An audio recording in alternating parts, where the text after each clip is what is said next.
नमस्कार मंडळी. तर चला आज आपण बनवूया पायनॅपल फ्लेवरचा हा अर्धा किलोचा केक. हा केक हार्ट शेपमध्ये आहे असं कस्टमरने सांगितलं होतं की हार्ट शेपमध्ये बनवा. त्यांनी मला या केकचा फोटोसुद्धा पाठवला होता. तर तुम्ही बघू शकता क्रशची बॉटल माझी नवीनच होती, त्यामुळे भरभरून क्रश टाकायचा आणि केक खूप छान टेस्टी असा लागतो क्रशमुळे, आणि पायनॅपलचा तरी खूपच छान. तर तुम्ही बघू शकता मी केक पूर्णपणे क्रमकोट करून घेतलेला आहे आणि हार्ट शेप असल्यामुळे आपल्याला थोडंसं इथं नाईफने कट करायचं आहे, त्यामुळे हार्ट शेप खूप छान प्रॉपर येतो आणि क्रमकोट करून फिनिशिंग खूप छान अशी करायची आहे. तुम्ही बघू शकता. आणि या कस्टमर एक असे आहेत की त्यांना केकवरती नाव लिहिलेलं आवडत नाही. तर तुम्ही बघू शकता पुढे मी केकवरती नावसुद्धा टाकलेलं नाही आणि हा केक पूर्णपणे पिंक कलरमध्ये होता.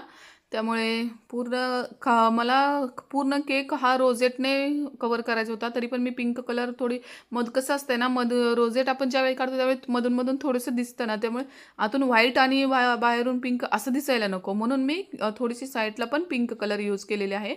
तर तुम्ही बघू शकता आणि फिनिशिंग द्यायचं आहे. आणि आपण ते नाईफने कट केल्यामुळे हार्ट शेप किती छान प्रॉपर असा आलेला आहे. तुम्ही बघू शकता. ही ट्रिक तुम्ही सुद्धा वापरू शकता.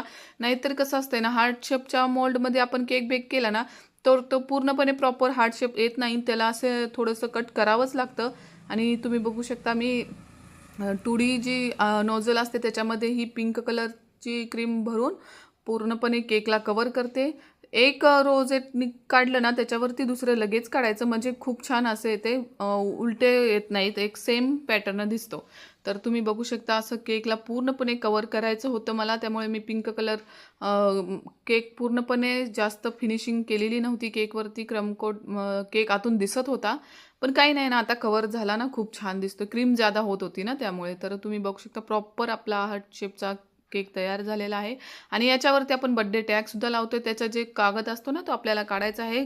कागद काढल्यामुळे ना टॅग खूप छान असा चमकतो. आणि तुम्ही बघू शकता मी थोडेसे शुगर बॉल्स पण टाकलेले आहेत, आणि पिंक कलर असल्यामुळे मी येल्लो शुगर बॉल्स थोडे टाकलेले आहेत. आणि केकवरती आपला रेग्युलर स्प्रे केलेला आहे. तर कसा वाटला हा तुम्हाला केक, तुम्ही कमेंट करून नक्की सांगा. आवडला असेल तर लाईक, शेअर आणि